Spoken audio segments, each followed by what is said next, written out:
Good day, everyone of you on the internet. This is the International Crypto Asset Ninja speaking to you. Before we begin, just a usual disclaimer, I am in no ways a financial advisor. All the information shared with you are for entertainment purposes only. But should you be interested in investing in cryptocurrencies or trading, feel free to check the links below. I have some referral links for signing up to Binance, reputable trading platform, as well as several hardware wallets that I personally trust and use, Trezor and Ledger Nano S. And for those of you out there who want to support the new movement of crypto, for privacy surfing, they can also check out Brave. It's a new web browser out there.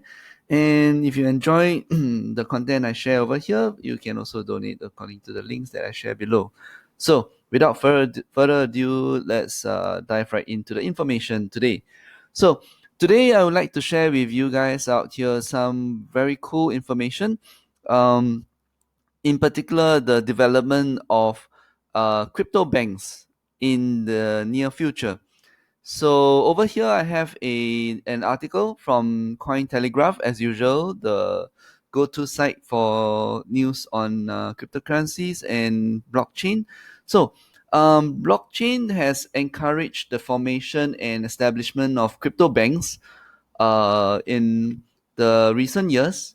So, as we move on with utilization of blockchain in more and more areas of finance, this decentralized industry has spawned variations of the existing financial services out there.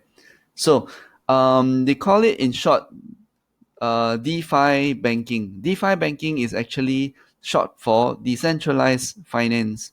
Okay, so it became a buzzword in the past few years, and so according to Lorenzo Pellegrino, CEO of popular online payments platform Skrill, okay, he says that many companies claiming to be banks are operating in the cryptocurrency ecosystem. However, almost all would find it hard to maintain the title in a regulated space, which is true. Looking at what USA, CFTCs, and SEC are doing right now, stepping up the clarity in the, regulation happening now in USA. Now, they have used this terminology as it implies a level of safety and regulation found in the wider financial world, but which is misleadingly not so until full regulation is implemented. So, what exactly is a crypto bank? So, according to this article, crypto banks are banking institutions that engage the standard range of money related activities, such as off the counter activities like deposits, withdrawals, savings, lending, borrowing, investing in wider range of instruments in the market. Now, this is what we use to describe a typical standard bank, but for crypto banks, they have also incorporated cryptocurrencies into their financial functions. So this it's a new thing, and some of the banks shared over here include Bitwala, up and coming, Spot9, okay, and so far, okay, is a rising trend, and it seems to be the momentum started off lukewarm, but it's definitely going to pick up pace, as can be seen from recent uncertainties in the market and also probably flows of funds from traditional markets out to explore the cryptocurrency space. So, another platform shared over here will be the mycryptobank.io, okay, which use fiat-pegged stablecoins for free cross-border transactions. Interesting. And further, all right, we can also take a look at another article on global central banks partnering up to form their own digital currencies. This is an ongoing discussion that has started off in the recent past and seems to be moving in the right trajectory with suitable political support at the moment, especially in the developed economies such as Japan, USA, Britain, the EU's. All right. So talks of currencies have gained momentum because of thanks to Facebook, which entered the scene of stablecoins or cryptocurrencies abruptly by introducing their Libra project white paper, which promptly got stopped at Congress. But that doesn't actually mean a bad thing, because despite being stopped and the launch was cancelled, but it actually brought attention to a lot of central banks around the world, because Facebook is a huge entity with huge network of database. So the users are, can imagine, staggering. So that brings to attention to central banks as like shit just got real, because the cryptocurrency is a trend that's here to stay, as can be seen. So a lot of central banks have got the impetus to work on and double up their pace. Okay, so there's a new group chat by ECB board member Courier, Benoit Courier, and the Bank of England Deputy Governor John Cunliffe. Okay, so this is an article worth exploring, and here let's listen to R3 CEO share a quick bit on his thoughts on this new trend.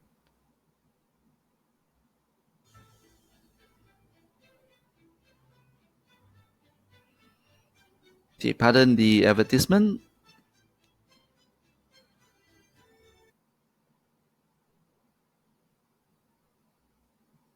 Well, I don't know if there's disincentives, but your first point is very accurate. Libra woke a lot of people up. Central banks have been looking at blockchain and digital currencies for years now. They Listen to what he says. Central banks have been looking at blockchain technologies, cryptocurrencies for years now. So that is what's happening behind the scenes, according to David Rudder. So let's continue. started by looking at it in the retail sense. From our perspective, because we are an enterprise software solution for businesses, we're interested in central bank digital currencies to settle large value transactions, which is different than replacing a currency completely with some cryptocurrency backed by a central bank. But there's another trend there too, Karen. If you look in Sweden, it's almost a cashless society too. So the central banks have a lot of things to consider when they look at what's going on in the cryptocurrency world, and how they want to promote commerce globally. Security being a dominant theme as well. We've seen raids on certain reserves by hackers in the past. So if they're going to replace an old system with a new one, they want to make sure it's entirely secure. How does blockchain stack up these days? Because some say it's impenetrable, and others say, well, there have been examples of hacking there too.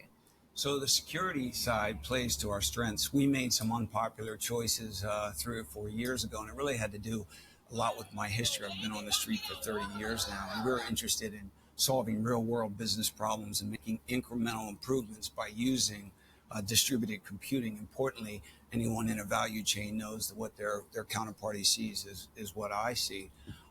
And the thing is that I think that the problem on the with the cryptocurrency is that it doesn't really solve those issues. One of the other concerns in the marketplace is about China getting there first. So we were talking last year about Libra, prodding central banks to take action. Now with China moving forward with a form of a digital currency, there's a feeling that other central banks in the West also need to step up. The difference, though, if you consider WeChat and the way the payment system works in China, you've got a whole bunch of passports identification that is linked to an identity, a digital identity. But here in the West, there is not really a similar situation. So if you're setting up a digital passport of some form, you could be anyone. You could be several people at the same time. As we talk about money laundering, that's a huge issue. So how does Europe get to the position where China is, where identity is firmly attached to documents? Europe actually can't get to the position that China is. Interestingly, I was in Hong Kong when Xi made that announcement.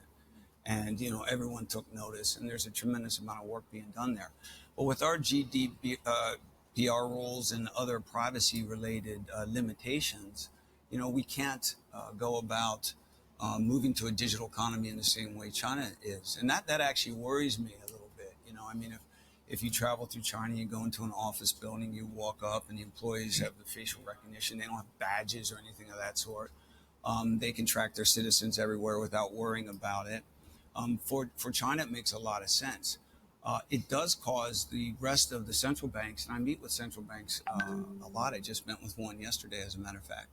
And it's certainly like Libra got them thinking more about the retail side, which is a much more complex problem to solve. So listen to what David has to say. Libra got them thinking. All right, the Libra project, although put on hold, actually brought attention to central banks that they are actually lagging behind for many countries in comparison to China, which is communist country, as you can see. But there are merits in terms of rolling out top-down policies and getting things moving fast. So the US and many other developed countries are now seriously considering for their central banks to explore new approaches to digital currencies. Pay attention. Xi has the central banks really thinking about, they want to control their own destiny, and they want to at least be able to issue coins and help commerce at the business level. The retail side is much more complicated. One of my challenges, I mean, we do a tech event in China every November. And a lot of the things that you're saying resonate because there is this totally different treatment of privacy and data and big data and so on, which does give a lot of Chinese companies a big advantage. But what I wanted to come back to was there we also talked to a lot of companies who are in the robotics space or autonomous vehicles, self-driving cars, and so on and so forth. And what seems to be becoming clear here is that all of this is taking a lot longer than we expected, that the adoption of a lot of these technologies is perhaps more slow or slower than we thought. And it also seems to be the case with blockchain. We've been talking a long time about blockchain and about its use for many reasons, for many sort of B2B purposes. And yet the real adoption of this is incredibly slow, it seems. Why is that the case? Well, Jeff, is it really incredibly slow? Or can we look at historical implementations of technology and just realize that the media and those of us that are in the business kind of overhyped it early on? I think Bill Gates refers to that Amari law quite a lot, which is the idea is that humans overestimate the power of technology in the short run and underestimate it in the long run. So listen, given my background, if you look at CLS or you look at Swift and other innovations, since we're, the R3 quarter platform works for all industries, okay? But we're talking about finance here. It took those organizations over a decade to get live. I had a treasury platform that I started at the same time as R3 called Liquidity Edge, which I sold to a company called Market Access. That took 6 years and it's only getting traction now. So I think the big thing for us is that we made design choices around privacy, scalability, and security. We avoided the drug of the hype of trying to get into public blockchain.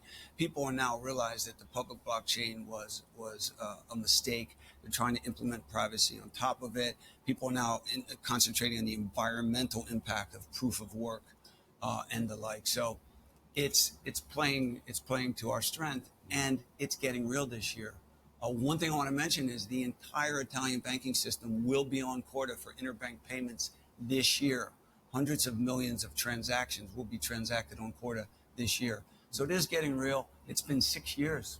That feels all right to me.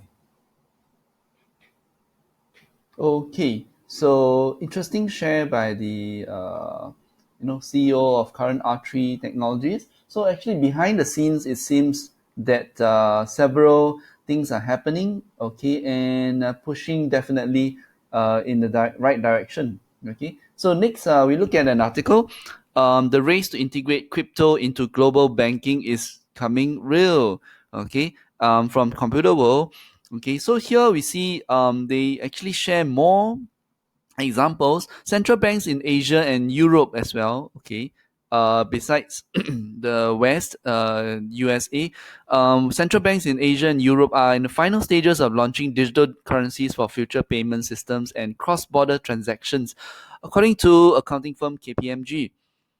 Governments around the world see the launch of these blockchain-based central bank digital currencies, short form as CBDC, as something that would one day give them a competitive advantage in the global trade. So as we can see, the IMF has shown support for fiat-backed cryptocurrencies as well to reduce reliance on government-issued money. Okay, Deputy Director IMF Monetary and Capital Markets Department wrote for a post in IMF.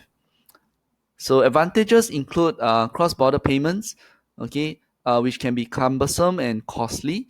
Services of distributed ledger technology (DLT) and crypto assets have slashed the time it takes to reach the destination from days to seconds by bypassing correspondent banking networks. So other countries also looking to innovate, okay, to their advantage. China reportedly close to releasing national cryptocurrencies already, greater efficiency that could challenge US dollar as the de facto currency for international trade. This is big news, all right. And other smaller countries like Sweden have already been planning their state-sponsored cryptocurrencies known as the e-krona. And then Bank of England researching cryptocurrency since 2015. It's been 5 years and has not currently planned to issue cryptocurrency linked to the pound sterling yet, but has done extensive research on the monetary policy and financial implications of issuing CBDCs. Um, so JP Morgan Chase already also announced that it's developing the first time seen cryptocurrency bank backed by a central bank as a move to legitimize the blockchain as a vehicle for fiat cryptocurrencies. The JPM coin meant to be used internally within JP Morgan Chase network of banks calls for new digital money which is considered fiat currency because it's backed by US dollars. Wells Fargo also huge bank in US, piloted its own cryptocurrency to enable real-time money movement to settle out and to cut the middleman fees. Reserve Bank of Australia also conducted pilots with Ethereum. Okay, so far, and in light of Australia's relatively stable banking system, okay, so they have not really considered it as a significant case because considering Australia's system is already pretty robust and stable. And then other areas in the US, the DTCC, Depository Trust and Clearing Corporation, and Euroclear in the European Union, both of which handle securities and settlements, they have actually started on cross-border transaction using stable coins to cut settlement times from days to minutes. Okay, so so having this will eliminate the need, sorry, for DTCC and Euroclear in the EU. Okay, now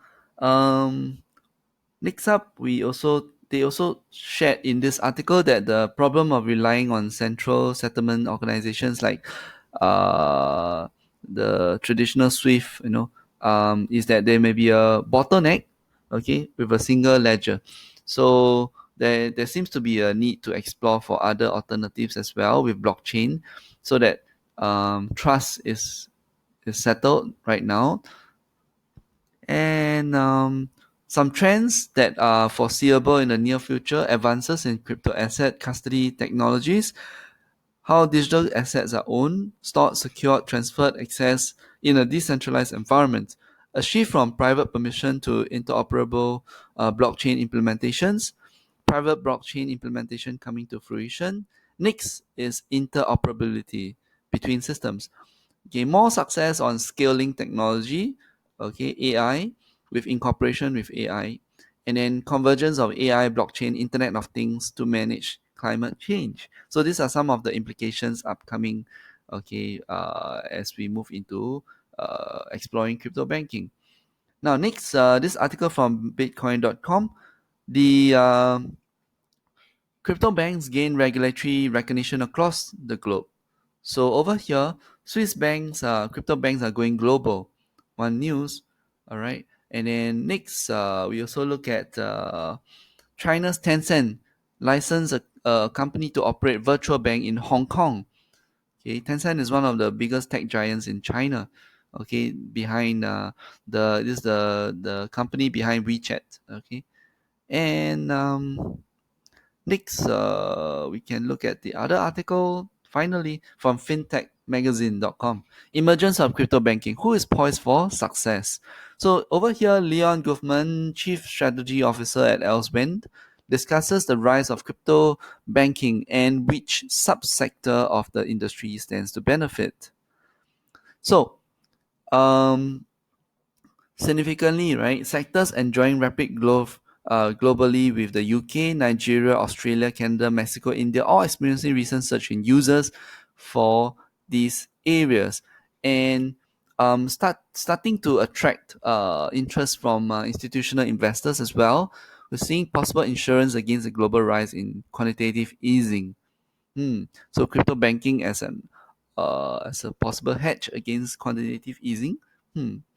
So in the UK, Financial Conduct Authority (FCA) starting to explore what cryptocurrency regulatory framework might look like. Possible developments occurring in similar markets like the France and Germany markets. Incumbent banks. Existing big banks are showing little interest into the cryptocurrency to date due to general aversion for high levels of risk. Institutional culture is ill-suited for digital change and innovation. Legitimate fear that they will fall to financial regulators. And then JPM Coin again mentioned about JP Morgan Chase initiative to launch a bank-backed cryptocurrency, stablecoin, as they say. Neobanks. Now, neobanks are challenger banks, new banks that's up and coming, establish themselves as innovators in the banking industries, culturally equipped to embrace disruptive technology. So the neobanks are actually the forefront in terms of possibilities of taking up such innovation into as adoption into being a crypto bank. Perfect bridge between crypto and fiat banking. So according to this, okay, the GAFA, the top four tech companies in US, Google, Apple, Facebook, Amazon, the desire to grow the ecosystem by increasing services that they offer to the customers is a key reason why these tech giants are involved in financial services. As we can see, Facebook already dabbled in.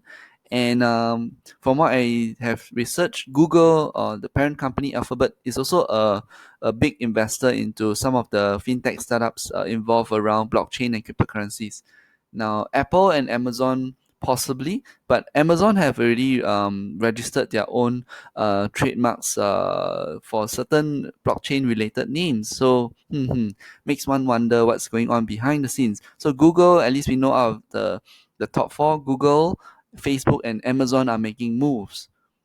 So next, crypto exchanges. So the fact that exchanges are well positioned to also adopt a dual role as crypto bank, possibly narrowing the gap between the crypto and fiat currencies. They might have first mover advantage because they're highly familiar with crypto customer bases, and existing customer networks are already in place. They also have huge cash reserves because of the fact that they are crypto exchange. Okay, so several exchanges like Celsius, yeah, they introduce like basic add-ons with a higher interest rate for investment and tax services. Binance, which is world's biggest exchange by volume, also unveiled Binance Card, which is a debit card. So in part serving like a crypto bank as well. So um, so as we can see, Mr. Mark Hipperson, head of technology at Barclays, co-founder of challenger bank Starling, has just launched a new crypto-enabled platform called Ziglu. Okay, so all this are triggered because of the rising opportunities in the cryptos landscape. So interesting and positive developments out there, people. So I'll leave all the links of my research down at the bottom of this video. So as usual, if you feel that it's useful, please like, subscribe, and comment at below. And I look forward to seeing you in the next video. So let me know what do you think, and see you. Bye bye.